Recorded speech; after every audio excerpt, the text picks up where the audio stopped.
Bahan organik dihuni berbagai jenis organisme tanah, terutama yang terpenting adalah mikroba yang memperoleh energi untuk pertumbuhannya dari dekomposisi molekul organik kompleks. Kebanyakan mikroorganisme terkonsentrasi di permukaan tanah karena substrat karbon melimpah.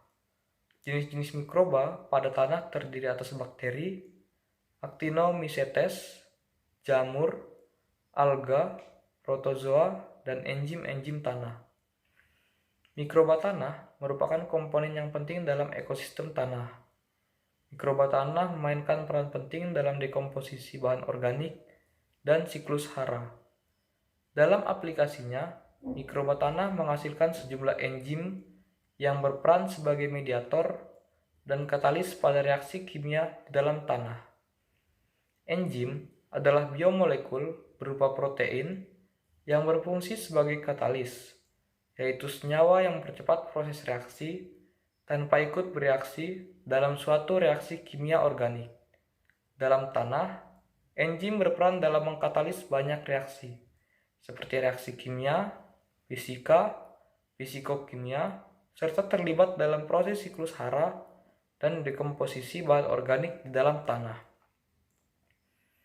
Dalam tanah, enzim terlibat dalam reaksi biokimia, seperti mineralisasi dan siklus hara di dalam tanah, dekomposisi dan formasi bahan organik tanah, serta terlibat dengan polutan-polutan tanah yang dikenal dengan xenobiotik. Enzim diketahui memainkan peran penting dalam fungsi biokimia tanah, seperti dekomposisi bahan organik, siklus hara, kestabilan agregat, dan pemeliharaan struktur tanah. Enzim ekstraseluler seperti B-glukosidase dan fosfatase merupakan enzim yang terlibat dalam siklus karbon dan fosfor.